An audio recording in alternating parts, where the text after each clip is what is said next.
իրավական հիմնավորումները անգամ դատարանի ֆիքսացը բերեց նրան, որ եւս մեկ անգամ ապացուցվեց, որ հեծը խլելու գործընթաց է եւ քաղաքական է ամբողջովին։ Ինչի համար եմ սա ասում, նախ դատարանը որոշում է այդ գիշերվա իհարկե մեծ կապ ունի, այսպես շատ արագ, մոտավորապես 13 ժամ փոքր ընդմիջումներով ընկալելու խնդիր ունի, բնականաբար ապացույցները անհատական հետազոտելու խնդիր ունի եւ այլն, չցանկանալով թիրախավորել դատարանին, բայց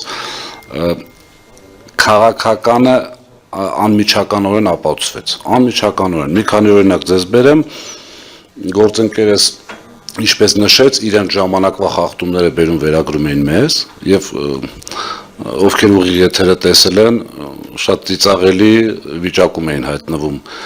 հանձնաժողովի ներկայացուցիչները, օրինակ բերել էին ապրիլ-մայիս ամսվա կատարած մեր ստուգողական աշխատանքները, օրինակ բյուջետային հիմնարկների հետ կապված։ Ներկայացրել են, մենք ասում ենք, բայց դա այսպես ասած նախկինների ժամանակ է եղել, ասում են, հա, բայց դա եղել է, ասում ենք, բայց դա գտել ենք, պատժել ենք, ասում կապ չունի, եղել է։ Եվ այդ ամեն ինչը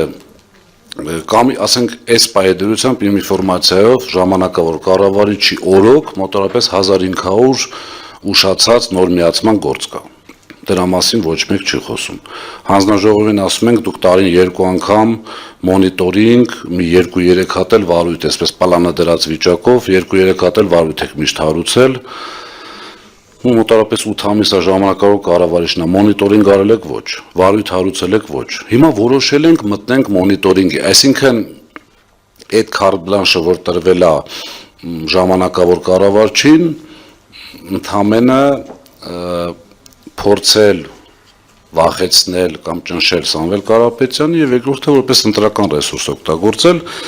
Հիմա հասարակ օրինակ նույն մարդիկ մի քանի անգամ շեշտել եմ կհիշեք, նույն մարդիկ մեր ժամանակ տալիս են հաշվետվություն անջատումների վերաբերյալ, նույն երկու անձը։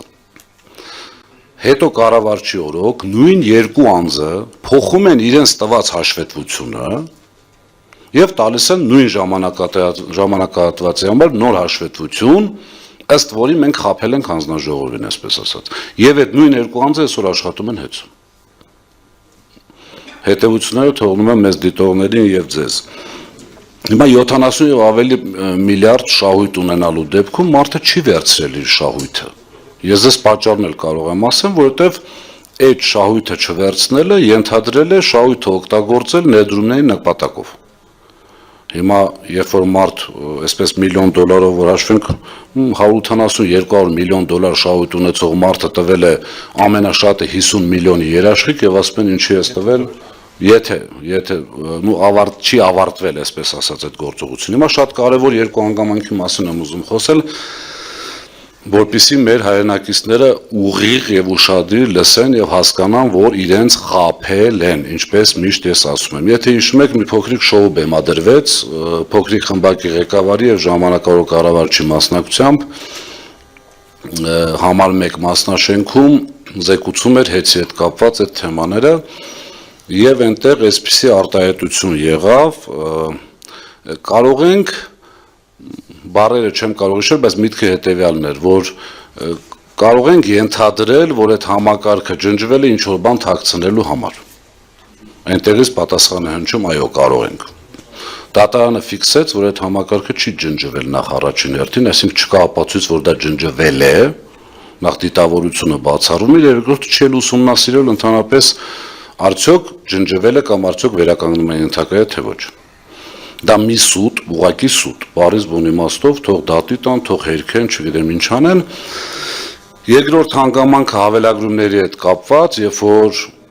ճեպազրույցներից մեկի ժամանակ ասվեց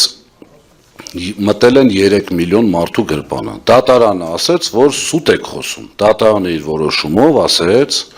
այդ հայտարարողին համապատասխան անձին ասեց, դուք սուտ եք խոսում։ Դա չի հիմնավորվում որևիցե ձևով։ Եվ երրորդ շատ կարևոր հանգամանք կա, եթե հիշում եք, փոքրիկ խմբակի շատ ներկայացուցիչներ ուղիղ հայտարարում էին, որ դաժ օրինակներով, չէ՞, հիշեք, այն ժողովուրդ ջան, այն հոսանքը, որ դուք գումարը տանում վճարում եք հոսանքի համար, այդտեղ նաև ներառված են այն վարկերը, որոնք վերցրել են, այդ տոկոսները, որոնք տրվել են եւ այլն եւ այլն։ Մի քանի անցկա չեմ ուզում իրենց անունները տալ, ուղղակի իրենք լավ գիտեն, դուք էլ գիտեք ովքեր են այդպիսի բաներ հայտարարել եւ ՀՄԿ-ի եթերում եւ ազգային ժողովում եւ այլն եւ այլն։ Հիմա հարց. արդյոք այդ մարդիկ, երբ որ խոսում են տղամարդկությունից, չէ՞ ասում են տղամարդ են, գրազեր են որոշում գալ, փոխել գրազի նյութը փոխել, բերել իրենց ուզածով ներկայացնել, բնականաբար պատասխանը ստացել են մեր գործընկերների կողմից։ Հիմա արդյոք պատրաստ են այդ տղամարդիկ, իմ խնդրանքը ձեզ ուղիղ հարց տակ, ձեր կողմից ընտրված, թղթի վրա անկախ, բայց փաստացի կախված, կախյալ հանձնաժողովի նախագահ ուղիղ հայտարարեց, որ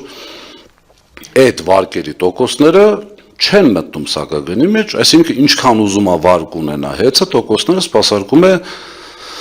սեփականատերը իր միջոցներից։ Երկրորդը ֆիքսեց, որ 3 միլիոն մարդու գրպան չենք մտել, այսինքն չի ապացուցվել։ Երրորդը ֆիքսվեց, որ ԲԱ համակարգը խափանվել է եւ ոչ մեկ չի կարող ասել դա չի վերականգնվելու։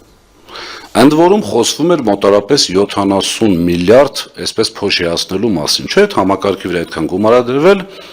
եւ եթե այդ համակարգը չի աշխատում, նշանակում է փոշիացվել է եւ այլն։ Հիմա արդյոք այդ մարդիկ պատրաստ են ներողություն խնդրել Սամվել Կարապետյանից, տղամարդավարի, չէ՞, որ տղամարդը սխալվում է, ենթադրվում է պետքա ներողություն խնդրել կարողանա։ Իմ խնդրանքը ձեզ լրագրողներ խնդրում եմ ուղղակի հարցնեք, տղամարդավարի պատրաստ եք ներողություն խնդրել Սամվել Կարապետյանից։ Ձեր մեղմ ասեմ, եթե խնդրի, շատ նորմալ է։ չեք շահելու դրանից։ Չէ, ընդհանրապես ժողովուրդը կհասկանա, որ իրենք խաբել են կամ այսպես մեղմ ասած չեն իմացել, իսկ պետական լուրջ պաշտոնյայի համար չիմանալը եւ հայտարարելը եւս խնդիր է։ Իսկ իմանալ եւ հայտարարելը Վայր ջան, ամեն դեպքում ես կարծում եմ, որ տղամարդու համար սխալվելու դեպքում ներողություն խնդրելը ճիշտ է։ Իսկ իրենց ներողություն խնդրելով մեր ժողովուրդը կհասկանա ինչ է կատարվում։ Քանի որ այդպիսի բան տեղի չի ունեցել։ Ընդհանուր առմամբ ես գնահատում եմ հեծի հետ կապված իրավիճակը փոքրիկ խմբակի կողմից պարտված, կոնկրետ այս դեպքում իրենք պարտվել են ու պարտվել են 100%-ով, որովհետև մենք բացի օրինակները բերելուց, բացի այսքան ժամանակ հիմնավորելուց, ապացուցելուց, բոլոր իրենց այսպես բերված թեմաները շակերտների մեջ ջախջախելուց, կոտրելուց, նաև դատարանը ֆիքսեց այս ամեն ինչը եւ կարծում եմ բացի շահագրգռված մարդկանցից Հայաստանի Հանրապետությունում չկա այլևս մեկը, որը կասկածի սրա քաղաքական լինելու մեջ։